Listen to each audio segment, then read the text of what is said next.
So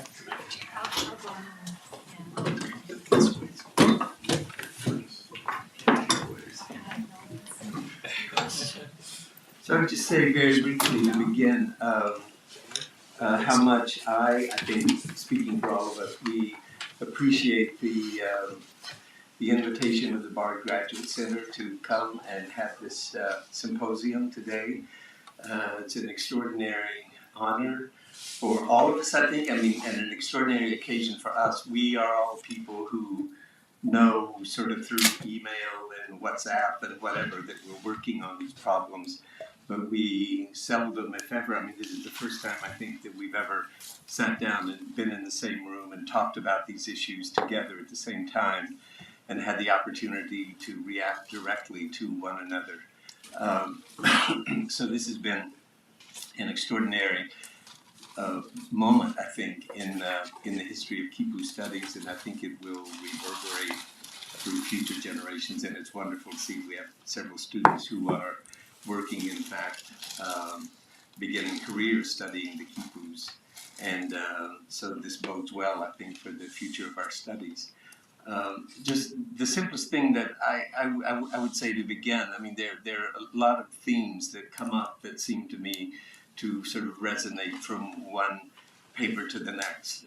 There are certain issues that have to do with numbers, certain kinds of numbers, colors, certain kinds of patterning of colors, certain structures, certain kinds of structures related to numbers and colors, etc., that seem to reverberate and go quite extraordinarily. And I think I realized this for the first time all the way from Wari through Inka and down into the colonial period. So I mean, when we talk about continuity, we've known long that we can talk about continuity in terms of certain concepts like dualism and a few other concepts, but I mean, I at least have never realized that we might be able to talk about this in a much finer, more granular sense in terms of some real empirical kinds of representations of physical features like color and abstract features like number that might carry through really long term. I mean, that these then become real longue durée kinds of empirical matters that had meaning for Andean peoples and are the kinds of places, the nodes that we can enter into the Andean world, the Andean prehistory and history, to get some sense of how meaning was constructed and how the world was understood by Andean peoples at different times in different places over the long term. And I would just say finally that like as an introductory comment, that in the comparative global study of ancient civilizations, the Inka Empire has always occupied a very particular place. So when we talk about ancient states and empires, we talk about Mesopotamia and Egypt and Shang China and the Maya and the Inka. And the Inka are the only one of those civilizations that ever did not do a lot of things, like invent the wheel, like use markets to a great extent as far as we understand, and that never also invented a system of writing as we understand it. And so all of those other civilizations from Mesopotamia to the Maya, they have stories to tell about themselves. What we understand about the Incas has come largely 99.9% to us through the writings of Spaniards or of indigenous people who were trained in European alphabetic writing and literature and philosophical and ideological concepts. And so we have very little, let's say, sort of indigenous Andean history and indigenous Andean ideology and philosophy and views of the world. And it seems to me the only place that we've ever had a notion that we might be able to find that is in the quipus. As was noted in Terry's talk, no one has ever claimed that the Khipus were, well, I mean, some have erroneously claimed, but some recent people have claimed that, modern people have claimed that, well, maybe the Khipus were something like a hieroglyphic system. The Spaniards never suggested that the Incas themselves ever suggested that that the takapus used for writing. They may have been used to represent titles or place glyphs or something on that order, and that has yet to be determined really. But in terms of the sort of nuts and bolts of how the world was understood, how the state was organized, how it was administered at the local level and at the imperial level, we're only given to understand that the quipus were the primary instrument of use in recording all that information. And for the most part, that was lost. I mean, it really is, it was described in the chronicles, and then it sort of sat there, and then the 17th century happened, and then the 18th century happened, and I'm talking about the dominant literature here, not about at the local level, because we know that an awful lot was going on at the local level that we see in Sabina's work and Jose Carlos's and Frank's work. It's being retained, and it's still being contested over, it's still being fought over, but in the dominant literature out there in the world, there's a void, there's nothing in the 18th century, the 19th century, and then late 19th century European travelers begin to collect these things and realize there's something going on. These people are still talking about this, and then we have that whole history of the modern 20th century, a very careful, meticulous study of collections of these things until when Locke was recording that he registered an inventory of 50 quipus.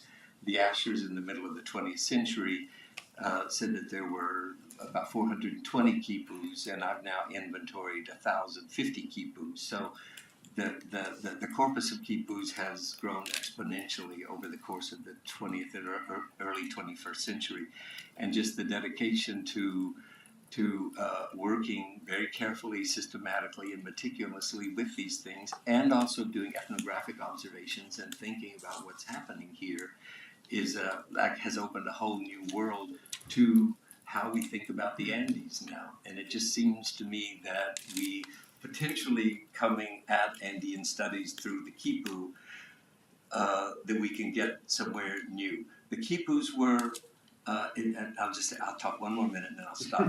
But through much of the 20th century, the quipus were regarded largely as an esoteric mathematical instrument.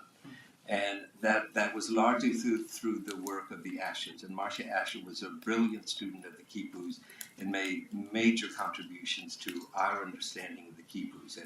And we understand a lot more because of them. But I think because of the sort of mathematical veneer that was cast over the whole of the body of the quipu corpus, it was sort of like, well, I dare not go there if I'm not going to get into algebra and math and calculus and God knows what all, right?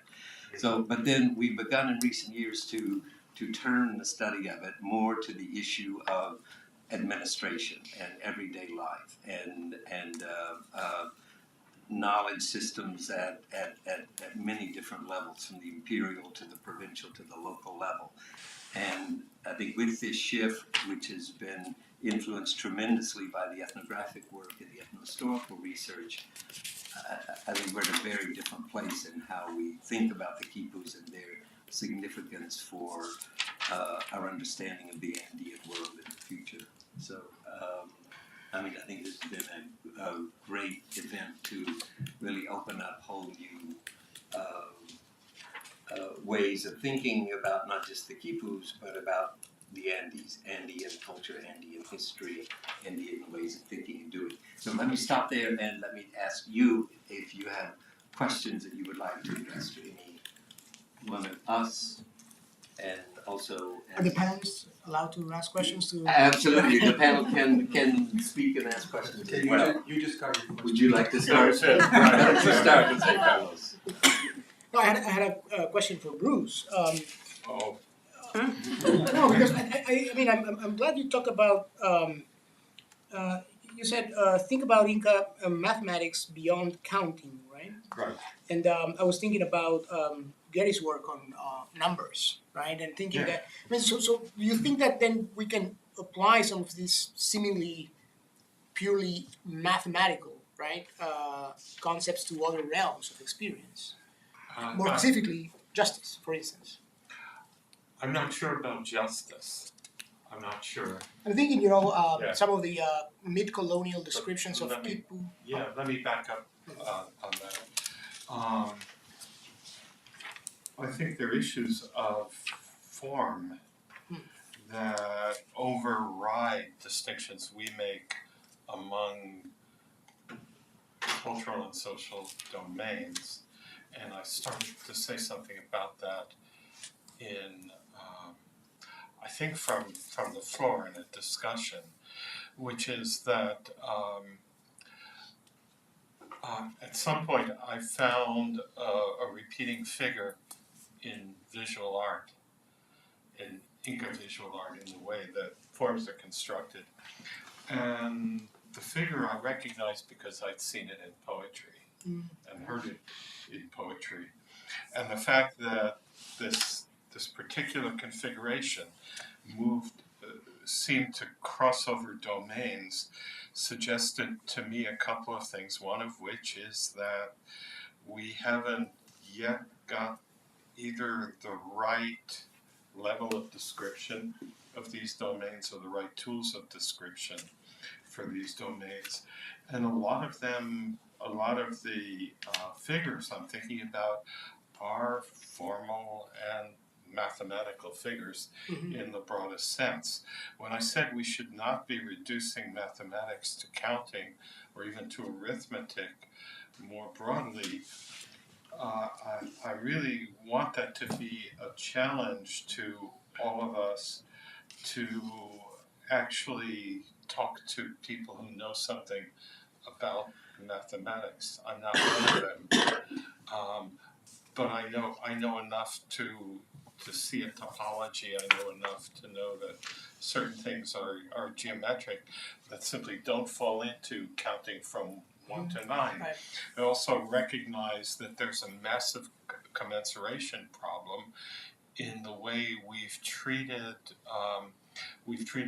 arithmetic as the core of mathematics, and that affects a number of fields. It's not only been the study of quipus in which that's been a problem. It's also the study of textiles, because Andean textiles, women's shawls, lifias, have an incredibly complex mathematical structure and an incredibly complex topology, and we haven't had scholars who can think them both together. We've had people who can count threads and count sequences of threads, and we've had scholars who can look at topology. We've had scholars who can look at the direction of spin in the textiles. All of these are positions people have taken in conferences I've been to, and the people I'm talking about are very distinguished, very good scholars. I'm not talking about somebody walking in who's kind of crackpot and says, we need to, the thing we need to look at in everything in the world is direction of spin or something of that sort. We'll see the totality of human history in this or anything like that. These are seriously good scholars.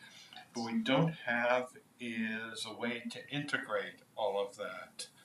Now, having said that, I want to say I have very strong feelings about the answer to that question organizationally, and it's not being interdisciplinary. And I mean that in both senses of the word, not using the interdisciplinary rhetoric of the 1980s, where you have a bunch of silos that don't really talk to each other.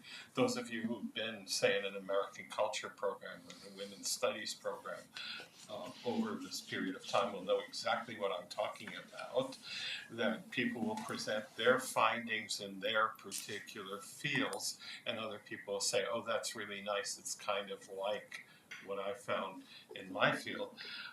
I mean that people need to begin to think their research along with colleagues who do very different things.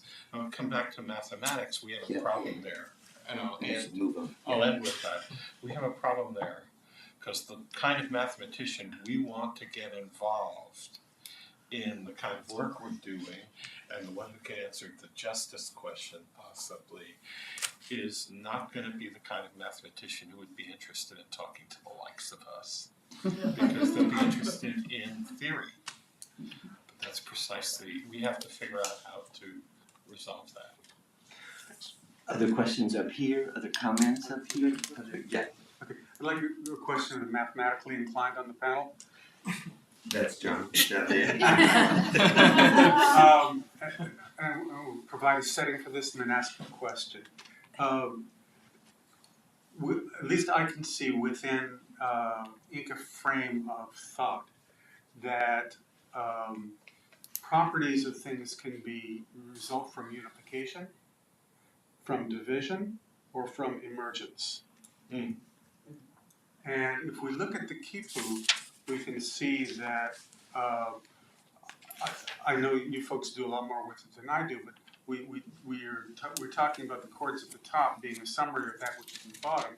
I'm just wondering whether they might have thought of the stuff on the bottom having been emergent from the stuff on the top, or subdivided.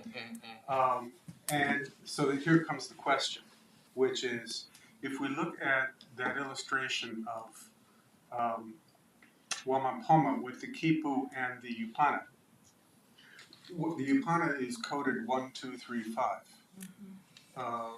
And Kalancha, in his discussion of how the upana worked, said, if I can't remember the numbers correctly, he said, well, they move one pebble here, they move 3 pebbles there, and they move 8, I don't know where.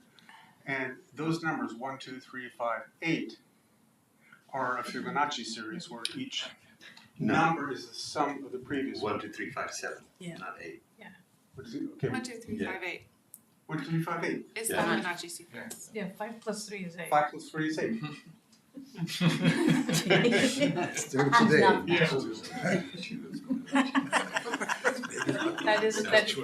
a Fibonacci series. 1, 2, 3, 5, 8. That's where I'm going to go with my question. You can tell me why I'm wrong. So I'm asking, if that's how the calculation worked, can you make that work with a base 10 recording system? Are those things compatible? Or is it the case that we're having the calculations and the recording are different? Or how might those things work out in practice? And do you find a sequence like that of the 1, 2, 3, 5, whatever the next number is, recorded within the khipu? I've never seen a Fibonacci sequence in a khipu, but and I don't think I'm qualified enough to be able to answer the question of how those upanas would necessarily relate to a base 10 system. I think you'd have to talk to a real mathematician for that. But what immediately comes to mind when you talk about emergence is in Gary's book Social Life of Numbers, he talks about emergence as multiplication. There's this association of multiplication with things becoming more complex, things becoming mixed between the marked and unmarked categories in the way people are thinking about things. So in my dissertation work, I've thought a bit about that in terms of colors, where when you look at these very complex color combinations, those are in a sense a multiplication. They're emergent properties, emergent categories that derive from marked and unmarked colors. So I think in that I can talk about an emergence, but I'm not sure on the upana issue. Can I just follow up that one, but just very briefly say in response to your question, Jose Carlos, the whole of my book on the social life of numbers is about the concept of rectification. I have it right here. Which is about justice, and Yeah, right. So I know it well. I think it's there as well. Yes. Yes. So I guess I have a comment and 2 questions. Shoot. So one comment is there's probably no reason why you couldn't have decimal, binary, octal computational systems. We do it all the time. Maybe not everybody. Well, those of you who are capable, yes. So there's no reason to think the Inka could not be operating in several number systems at once. And I think that's sort of an interesting, I hadn't thought of that, but when we're having that discussion, I thought, well, why not? Okay, so then that's the comment. The question is, to Bruce, what do you mean by topology? And I think my next question is to Terry, which is, how do you come up with a theory of knowledge? For the Andean So let me remind you, we have 20 minutes. You go first and I'll take the second 2 hours, okay? Okay, all right, well, there's a bar around the corner. I found the bar. What am I supposed to answer? Topology.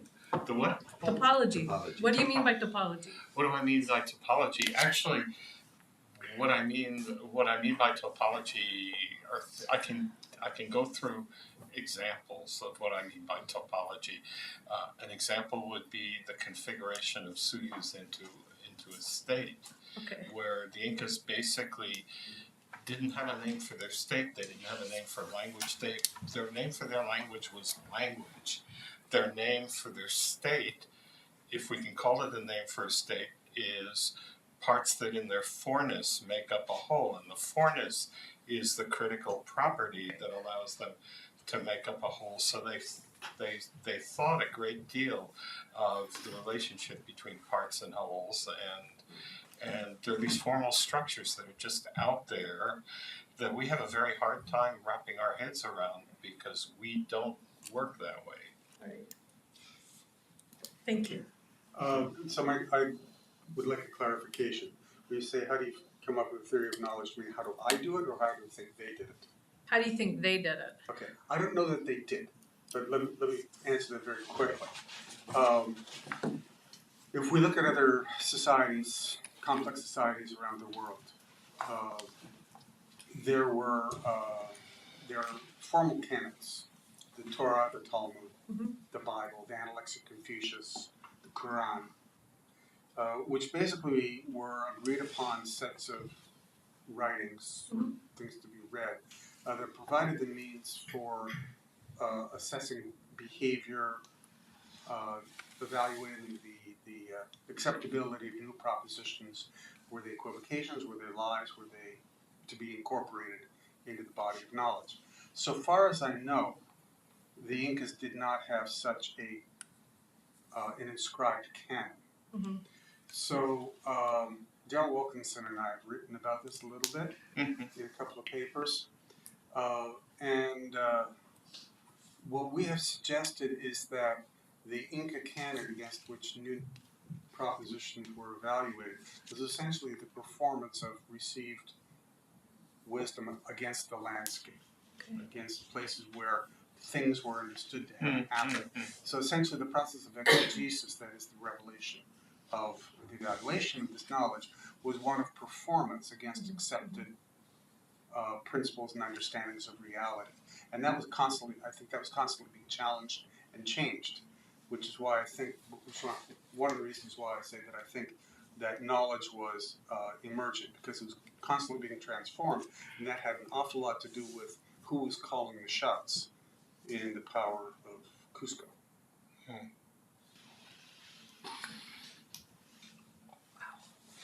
I'd like to say that it has been a delight to be here, and you don't always say that at a conference.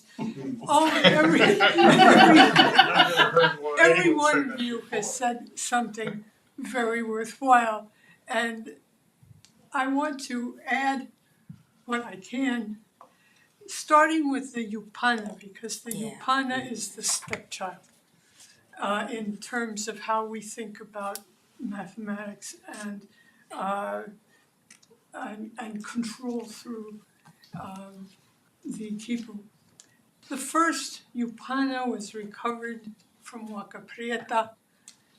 It is approximately 3,500 years old. It was recovered in a burial with its colored stones and in the context of someone who clearly was in this very egalitarian society that built Huaca Prieta, a little bit more.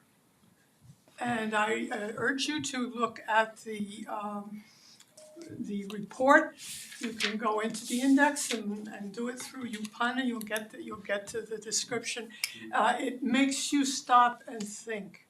If the Yupana was that old, and the Yupana occurs in Moche iconography, not in the presentation theme, but in the revolt of the objects. And a number of these, the reportorials of the revolt of the objects, one of the objects that is in revolt is the Yupana. So since the North Coast didn't generate quipus, but obviously generated a complex society, an Andean society, one assumes, we have to make the assumption that concepts like duality, concepts like rectification and bringing human society into some kind of a relationship with the world that is alive around it, is being done, unfortunately, without the fiber accounts of the khipu. And there are sort of two things I think that we have to think about. One is that we have to internalize much more than and certainly some of you here have done it, but not all of us have pulled it off. Really try to internalize what the Andean view of the world was, and our key in is probably ethnography, the best ethnography, and talking to people who share that. And the other thing is to infuse our archaeology with a much greater awareness of some of these relationships as being present in the physical remains, if we can only recognize them before we destroy them, since archaeology destroys. And I don't know what else to say, except that this has been a delight. Thank you, Patricia. Can I make a little comment about Yupana? Thank you for those comments. Yeah, I don't know if you're familiar with George Lau's work on Yupana, but he argues that, in fact, Yupana is not strictly mathematical as we think of it, but he thinks that there are also in a sense, it's a board game. And there's a question of, does this necessarily have to be two contradictory views? And I think one of the exciting things about virtually everyone on this panel, we're talking about we have to really rethink our categories. You know, why is a quipu like an oboe? Why is a Yupana like a board game? And how does this relate to math? Yeah. Just one. Yes. Okay. One comment, which was that I wonder if the multiplication is also expressed through plying patterning. So you have the redoubling or the trebling of chords that expand, that magnify them with each plying process. It's plying is a very deeply symbolic act, regardless of S and Z direction. But my question is about the issue of performance, as you mentioned, Terry. It seemed like so many of your talks emphasized the active voice and presence of khipu or other sorts of counting activities like kernels that were contested and reallocated, and the way in which khipu might have the public and ritual and timed calendrically readings and maybe even noddings of khipu might have integrated power or vested power in the khipus themselves or in the people who were dealing with them. And I'm wondering what any of you think of that, since it comes across in all of your papers, but also how you think that might have been used strategically or instrumentally as a way to expand and deal with just the logistical problems of integrating empire. Well, could I just very briefly give a quick response to that? I've often thought that one great aspect or one great manifestation of the power of the khipu was when the khipu Kamayat went into the village to give a reading of the census of the previous 5 years. And I think that was probably something like the act of a magician. It was a very powerful moment when this character from the outside came into the village. I mean, we think that generally they would have been sort of lower level state level officials who would come into the village, unfurl the quipu in no doubt a very dramatic display, and recount the identities of individuals in the village and recount the organization of the village itself, its structure of IUs, etc., etc. Well, for any non-literate people, the town crier or the priest Right. at the altar, those are the people who Directs translate and that power. organizes and right. Yeah. So I mean, I think that was a piece of it and in that sense, the not just the quipu reader, but the quipu itself became a very powerful object, and was able to act in certain ways. It bears people here and make clear today. Can I add something? So, yeah. And I want to add something really quick. It's not a reading in the sense that we would read a book in a library. Bolon de Gardo states very clearly that the quipu readings were almost like a shouting match. He says everybody's da voces, right? So it involves discussion, negotiation. But the members of the IUs trusted their caracas because they saw them shouting for their allocation. Like Exactly. they watched. Probably so, but then I think the history that Frank recounted for us is so important to keep in mind. I think every village was an arena of contest, and I think that was always the case. There was always fissioning, always fusion, and there was always transformation in these villages. So I think in none of these villages was there ever a case where somebody shouted out some statement that somebody didn't contest it. I mean, down to the number of IUs in a village. I mean, somebody's always going to complain, right? Right.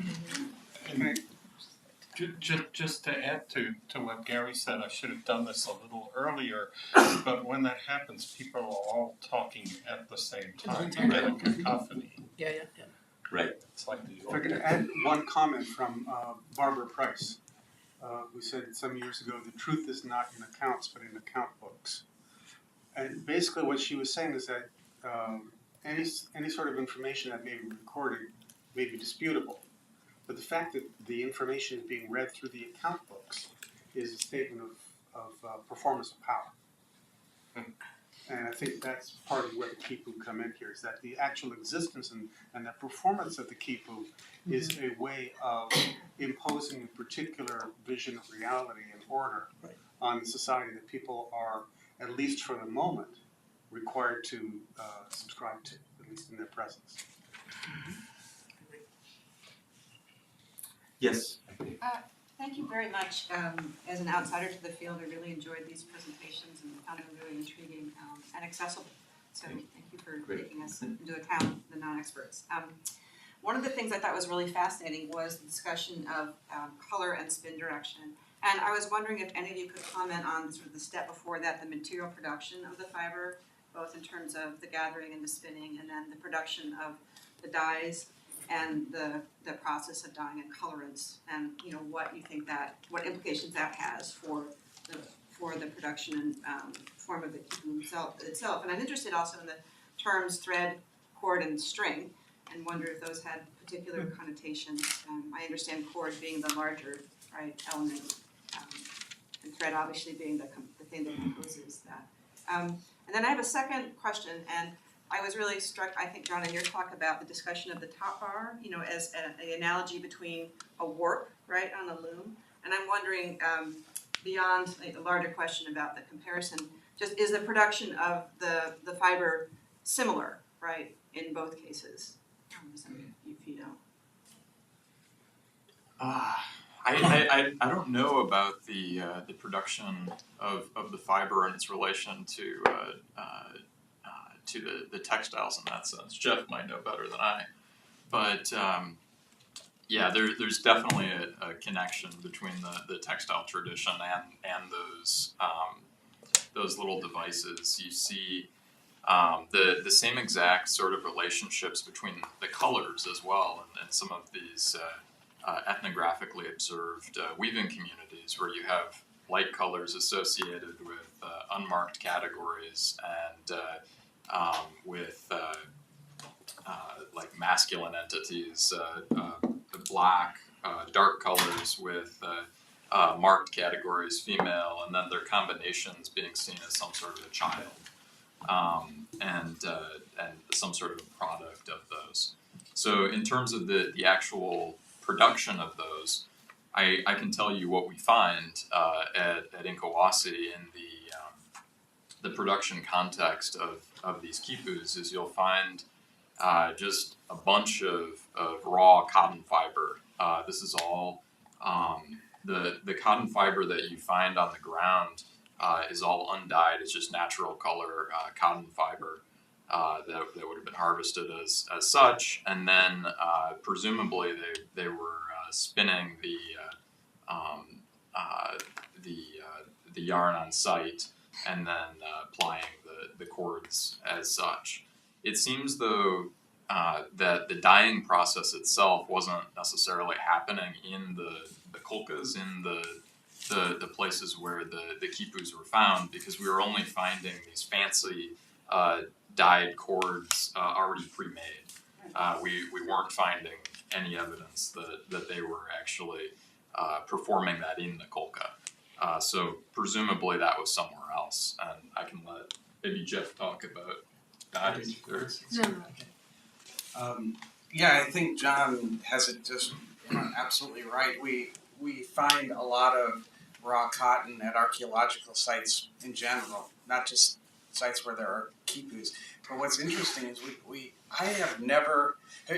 My background really is in textile analysis. I am a spinner. I weave. I grow my own cotton. I grow dye plants, and I do my own dyeing, and so I have some experience with it. And one of the things that I find interesting in the archaeological record is that I have never come across raw camelet hair, and of course in the pre-Columbian times there were no sheep. Which is why I find Sabine's work really interesting, because they incorporated, sheep right away. And but we find a lot of raw cotton, and Anne Rowe believes that all of the spinning and processing of camelet hair yarns was done in the highlands, and which is why we don't find it archaeologically. I find that very interesting. But as I was talking about in my own talk, this spinning can be done year-round, but the dyeing process cannot always. Sometimes you need fresh specimens. For instance, indigo has to be, unless in the Americas we don't think they had developed the process for oxidizing indigo and saving it as a powdered form. But so they always used it as fresh leaf, and so there are seasons. That growing seasons, and so things were timed cyclically, which I think we have to think about, because a lot of these rituals that were being done involving quipus were cyclical too, that involving certain times of the year, and so I think that these were all kind of integrated in I think that one of the last thing I wanted to mention, you had talked about spinning and plying, and I keep thinking again about Sabine's work where there were the three different thicknesses. Frank talked about it too.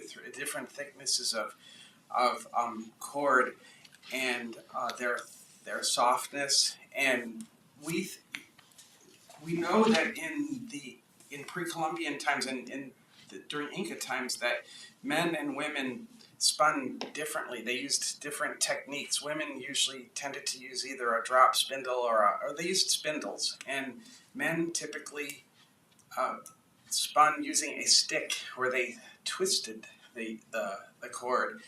And you can produce S and Z yarns using either method, but the stick method tends to produce very tight cords, and they were used in fish nets, and men made the fish nets usually, and I find that in general quipu cords are not all that tight. So I'm often in middle horizon, but Inka are very tight. So I almost wonder if there might have been differences in who made Inka cords versus Wari cords, but but there are ways of making, so in other words, if you're looking at softness, you want something that's soft and yet you're making a very tightly spun yarn. One of the ways you can make it softer is by plying and replying in the same direction, and that will make a cord much more pliable. And I kind of wonder whether they're doing that in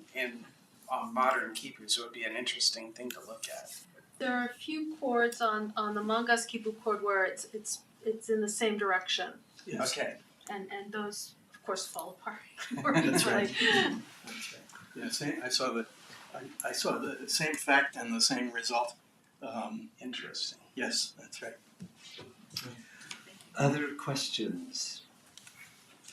At this point, further commentary stands between us and a glass of wine.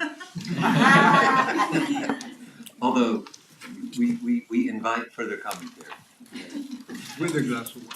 But perhaps we'll call it quits here. And once again, thank Peter Miller and the group here at the Bard Graduate Center. Thank you so much for this extraordinary opportunity.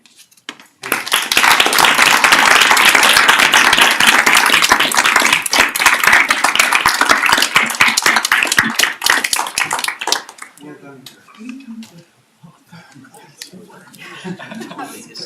I like that.